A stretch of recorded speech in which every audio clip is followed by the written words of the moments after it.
Primeiro, bom dia a todo mundo. Eu queria, antes de mais nada, agradecer ao convite que o Geraldo e o pessoal do Demo fez e me deu a oportunidade de vir aqui falar com vocês.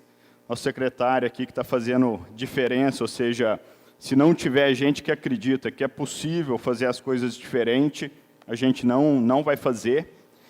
E essa história de falar o que vem pela frente é bom. Outro dia eu estava numa mesa e perguntaram para o Romero lá da Tecnisa, é isso? E falaram, Romero, o que vem pela frente? Ele falou, não, se vier pela frente já está bom, né? Então, é a maneira com que eu olho para a tecnologia. O que eu vou falar aqui para vocês? Eu sou engenheiro da computação, comecei a trabalhar com internet desde moleque, eu comecei a programar computador com 8 anos. Antes da rede chegar no Brasil, eu já estava acessando a internet, eu comprava calling cards, aqueles cartões de chamada roubados de hackers na Holanda para poder fazer ligações para o exterior. E acabei fazendo engenharia da computação na Unicamp, e eu cheguei na Unicamp quando nasceu a web, né, em 93, estava nascendo o primeiro browser, a internet do jeito que a gente conhece, estava nascendo naquele momento. E aquilo fez toda a diferença na minha vida, tanto que logo eu comecei a empreender no mundo de tecnologia. Tive várias startups, a maior parte delas não deu em nada, foi um monte de fracassos. Acho que esse é um recado legal, que você não vai acertar de primeira, tem que errar bastante mesmo, errando, você cai, levanta, aprende e sai melhor do outro lado. Inclusive, foi através de uma das minhas startups que eu cheguei no Grupo Abril. Eu vendi o Blog Blogs, foi uma startup que eu criei em 2006, vendi para a Abril em 2008. Hoje eu estou lá tocando uma operação bem legal de negócios digitais, inclusive com uma aceleradora de startups em parceria com a Plug and Play nos Estados Unidos. O que eu vou falar hoje? Eu adoro tecnologia. Eu vou falar do que eu estou vendo, do que aconteceu até agora no mundo de tecnologia, o que virá um pouco. O que a gente pode esperar que venha acontecer nas próximas décadas e por que isso é tão importante, primeiro para as nossas vidas, porque vai mudar drasticamente as nossas vidas, mas por que isso significa muita oportunidade para quem quer empreender. E eu espero que no final da história vocês estejam mais otimistas com o que vem por aí, do ponto de vista de tecnologia, e mais animados a criar novas coisas, a fazer novas ideias e lançar novos produtos, novas empresas. Vamos lá? Bom, tecnologia muda tudo, né? Desde que o homem construiu a sua primeira ferramenta, a vida na Terra começou a mudar de maneira drasticamente. Até que a gente criou, sei lá, nas últimas 5 décadas, a gente criou os computadores, e os computadores começaram a se popularizar. E o computador, o que ele é? Ele é talvez a mais flexível ferramenta que o homem criou. Ele é uma ferramenta, ele é quase uma meta-ferramenta, uma ferramenta para criar outras ferramentas. Através do computador, cada software que você cria é uma ferramenta nova para resolver um problema diferente.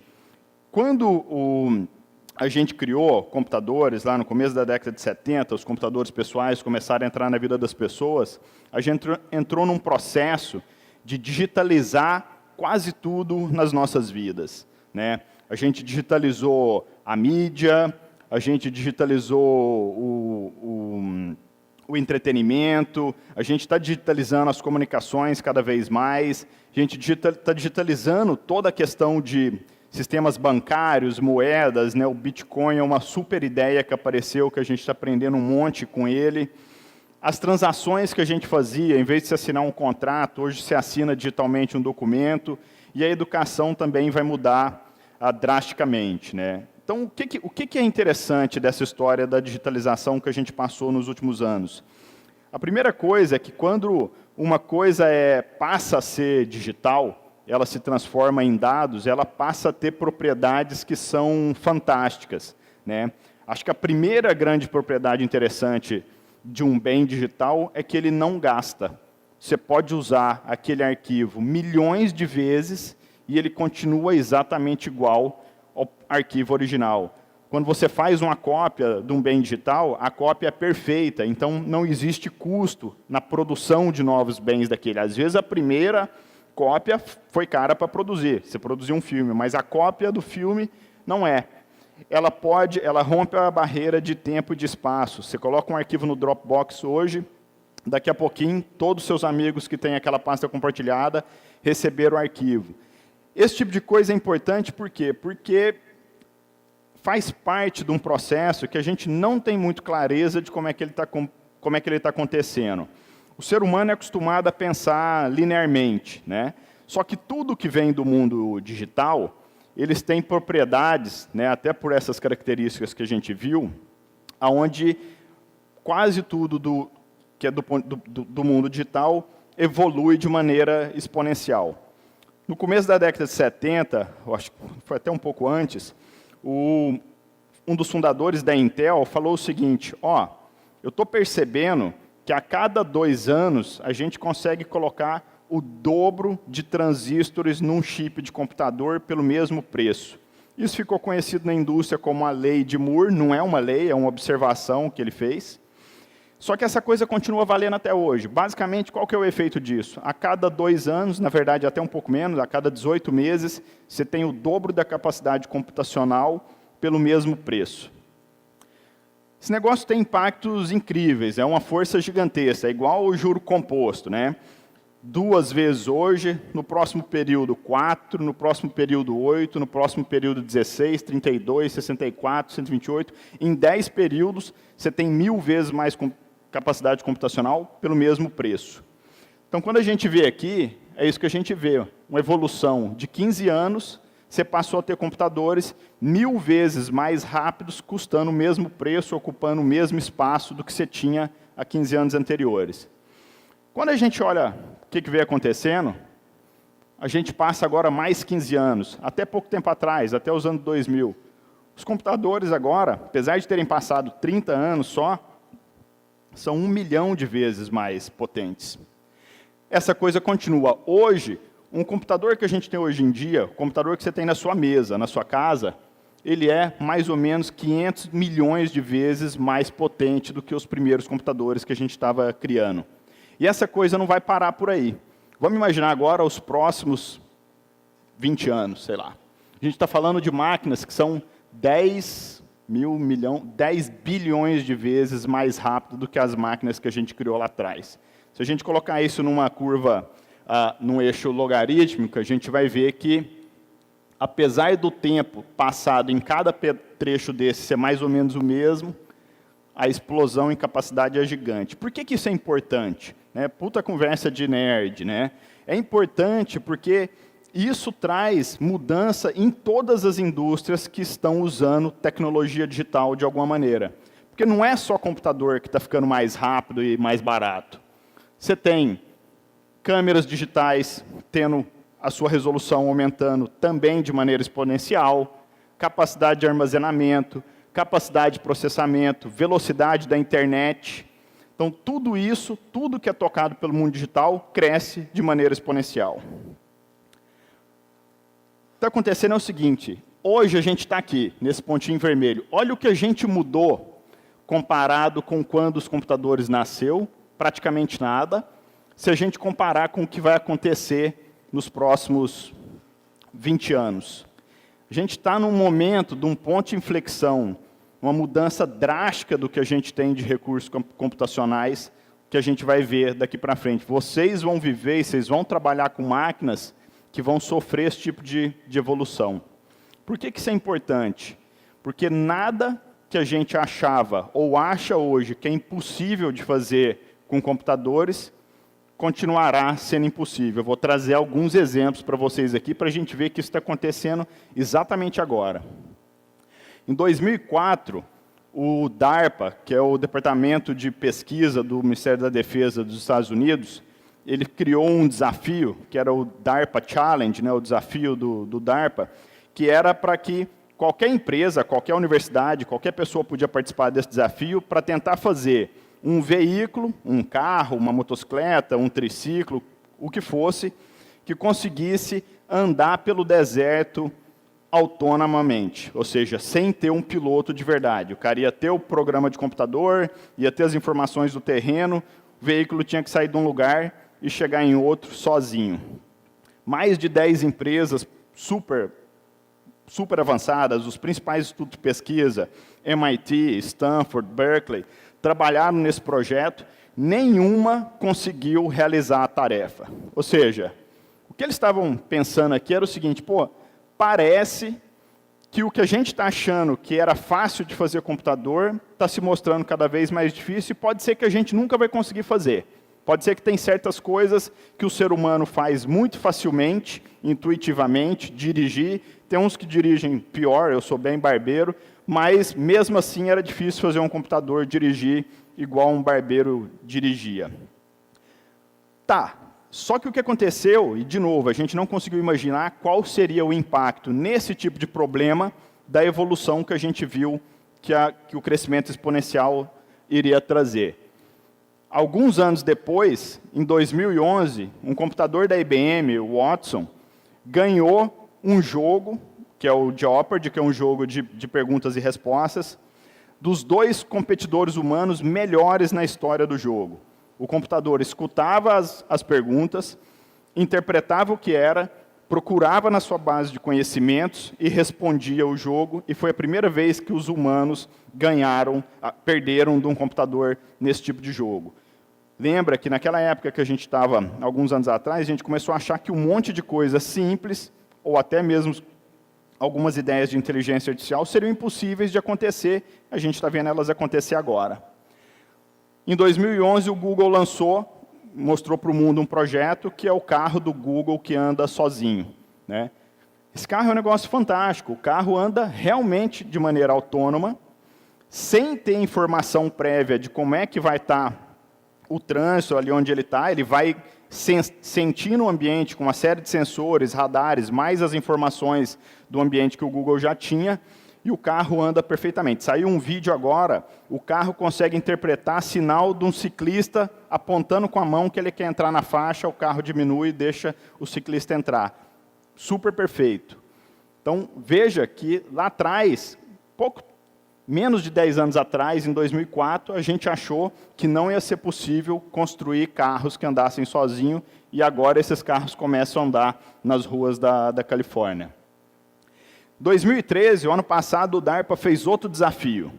Esse já era um desafio um pouco mais sofisticado. Ele falou, não, esse negócio de carro andar sozinho agora já é coisa do passado, está fácil. O que a gente quer agora é um robô humanoide, que consiga realizar uma série de tarefas autônomas, né, sem auxílio de ninguém. O robô vai ter só o software dele e vai ser colocado de frente ao desafio que ele tem para resolver, que eram desafios semelhantes ao que um robô encontraria numa situação de desastre. Subir uma escada, arrombar uma porta, tirar escombros, que é o que a gente está vendo esse robô fazer aqui, da frente do caminho dele, e entrar num carro qualquer e dirigir o carro. Não é um carro que foi preparado para andar sozinho. É o robô ver o carro, entrar dentro do carro e dirigir o carro. Várias empresas entraram nesse desafio e várias conseguiram completar todas as tarefas de maneira sozinha. Então, esse, para mim, é o recado. Um monte de coisa que a gente achava que era impossível, agora é possível de acontecer. Só que isso foi o que aconteceu até agora, né? E vai continuar existindo esse crescimento exponencial por um bom tempo. Existe muita crítica de se a lei de Moore continua do jeito que ela é ou não, mas não tem razão nenhuma para a gente não achar que essa coisa vai continuar pelo menos por algumas décadas. Se a gente pensar 30 anos, dobrando de capacidade a cada 18 meses, a gente está falando de 1 milhão de vezes mais capacidade do que a gente tem hoje. Eu vejo algumas tendências fortes do ponto de vista tecnológico, suportada por alguns pilares que eu vou mostrar aqui, que são bastante interessantes e eu acho que com isso traz muitas ideias para a gente criar novos negócios.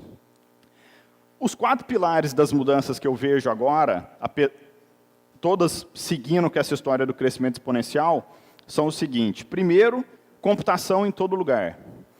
Eu posso quase apostar que quase todo mundo que está nesse auditório aqui tem pelo menos um computador que é muito mais sofisticado do que os computadores que eu usei na Unicamp quando eu cheguei no curso de Engenharia da Computação. Então, computação ela está completamente pervasiva, ela está em todos os lugares, ela pode ser usada o tempo inteiro. São computadores super sofisticados, cheios de sensores, com um monte de possibilidades. A segunda tendência é que a capacidade computacional disponível no planeta também está crescendo de maneira absurda no que a gente chama de nuvem. Né? Existe uma corrida onde grande parte das principais empresas de TI do mundo estão construindo data centers gigantescos, tipo esse aqui, que são data centers para a gente poder fazer o processamento mais pesado que essas máquinas que estão na nossa mão não vão conseguir fazer.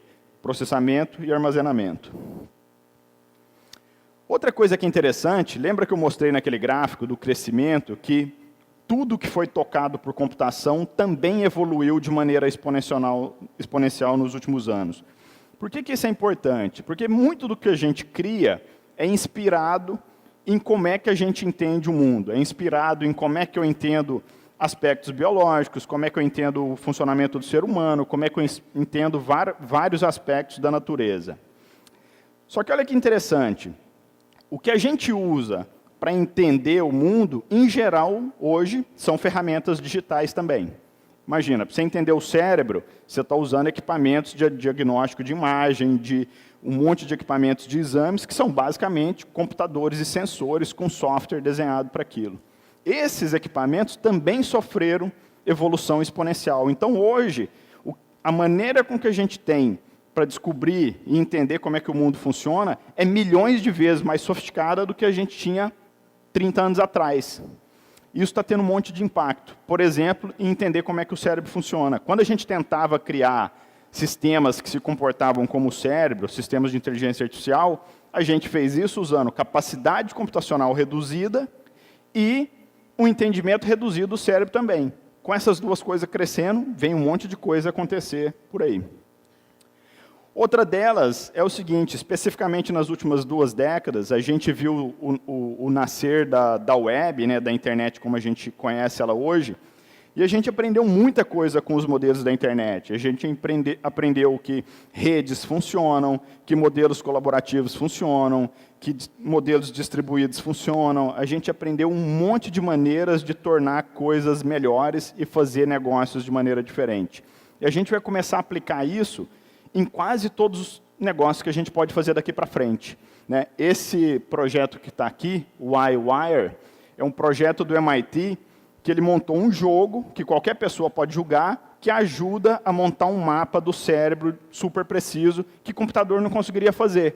Mas milhares de pessoas jogando um jogo de colorir um desenho acabam resolvendo um problema que ainda hoje é muito difícil para computadores. Então, a gente vai começar a usar essas coisas num monte de ideias.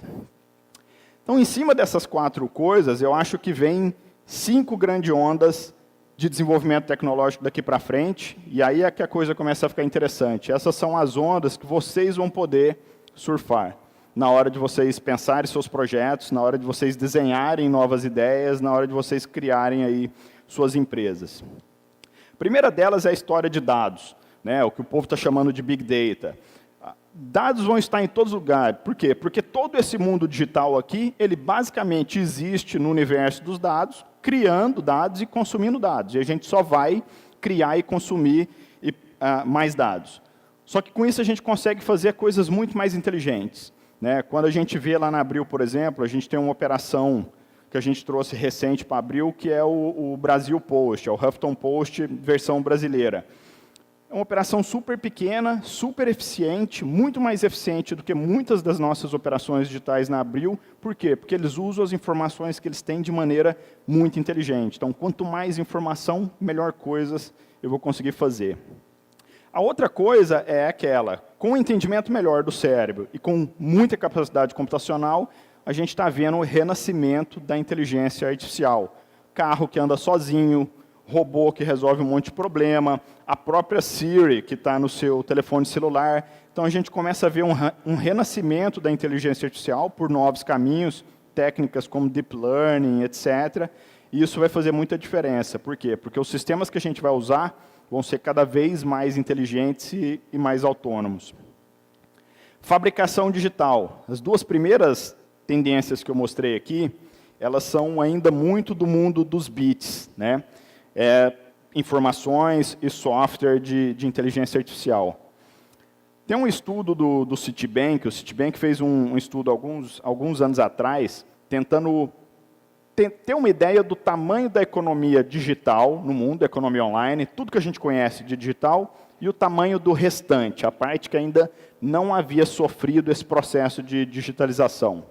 A constatação é o seguinte: o mundo físico é umas 7 a 8 vezes, a economia física é umas 7 a 8, dependendo do jeito que você modela, 10 vezes maior do que o mundo digital. Isso quer dizer o quê? Isso quer dizer que a hora que essas inovações, a hora que as ideias que pessoas como vocês começarem a colocar na rua, tiverem tocando nesse lado da economia, o impacto pode ser 10 vezes maior do que o que a gente já viu acontecer com a história digital até aqui. E aí você começa a entender um monte de movimento que está acontecendo na indústria, que eu não sei se vocês têm acompanhado. O próprio Google já comprou, do meio do ano para cá, pelo menos 8 empresas de robótica e de internet das coisas. Ou seja, ele está se preparando para essa próxima onda, que é bem provável que será muito maior do que a que a gente viu até agora. E aí, um dos exemplos aqui dessa volta para os átomos, né, que a gente está fazendo, a gente saiu dos átomos, foi para os bits nas últimas 5 décadas, e agora a gente vai trazer tudo que a gente aprendeu de volta para os átomos. Um negócio legal é a história da fabricação digital, com impressões 3D, máquinas de corte a laser, máquinas de controle numérico ficando cada vez mais populares. Por que isso aqui é legal? Porque, igual a gente viu com a internet, a gente colocar na mão de qualquer pessoa o poder de produzir mídia, de produzir conteúdo, isso teve uma mudança drástica na indústria, agora qualquer pessoa pode virar uma fábrica, qualquer pessoa pode virar uma indústria. Você cria um modelo digital e imprime ele rapidamente numa impressora 3D ou com alguma outra técnica de fabricação digital. A outra tendência é a questão dos robôs. Eu acho que eu não tenho a menor dúvida que daqui 20, 30 anos nós vamos estar convivendo com robôs em quase todos os lugares, nas nossas casas, nas indústrias, nas ruas. Isso vai trazer um monte de discussões éticas, o que robô pode ou não pode fazer, como é que a gente pode usar robô ou não, mas as possibilidades são gigantescas. E, por último, a história da internet das coisas. Já que o computador ficou tão barato, tão pequeno e tão fácil de usar, a gente está colocando computador em todas as coisas, e as coisas começam a ficar mais interessantes, uma vez que elas têm inteligência de máquina e elas estão conectadas à internet. Por que isso é legal? Porque isso é oportunidade para a gente, né?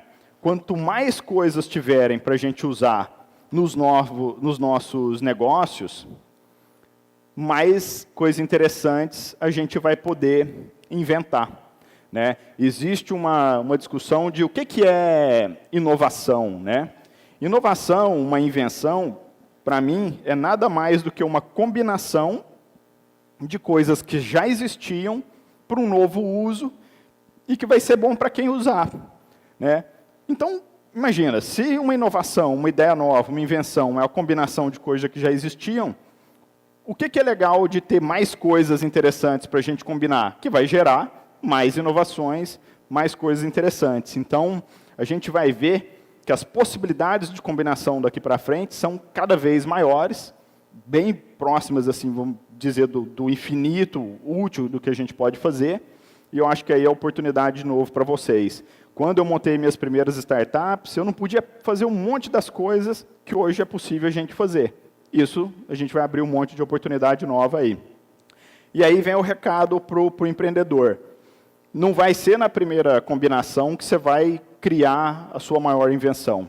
Isso é um processo onde você vai fazer um monte de combinações, a maior parte delas vai dar errado e uma ou outra vai dar certo. Então, o recado aqui é: erre o máximo que você puder, erre da maneira mais rápida que você puder e aprenda para a sua próxima combinação. Até que vai chegar uma hora que você vai fazer uma combinação que vai dar muito certo. E aí você vai ter um negócio para colocar na rua, você vai ter uma empresa, vai ter sucesso, vai melhorar a vida de muita gente. Esse é basicamente o recado que eu queria dar aqui. Mas eu resolvi falar mais uma coisa. Existe um lado ruim de toda essa evolução aqui.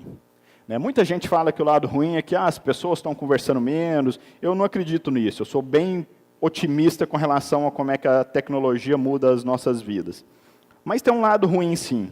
O lado ruim, e é um lado que a gente precisa prestar atenção, por conta de como é que o nosso Brasil vai evoluir, como é que o Nordeste vai evoluir, como é que a cidade de vocês vai evoluir, que é o seguinte: esse tipo de tecnologia, infelizmente, ela traz uma grande recompensa para quem está usando, em geral para todo mundo que é tocado por ela, mas captura o valor disso, quem fica rico com essa história, em geral, é o cara que já tinha tecnologia e já tinha conhecimento. Ela aumenta a desigualdade. Então, o recado que eu deixo a mais é: pensem nisso na hora de montar os projetos de vocês. Pensem que cada vez que você põe um robô numa fábrica, tem gente que está perdendo emprego e, às vezes, não vai conseguir ser reposto. E a gente tem que pensar os impactos que essa coisa tem nas nossas vidas. Então é isso, queria desejar boa sorte para vocês e falar que é uma delícia estar aqui falando com vocês disso. Espero que vocês se animem a fazer mais maluquices daqui para frente. Valeu!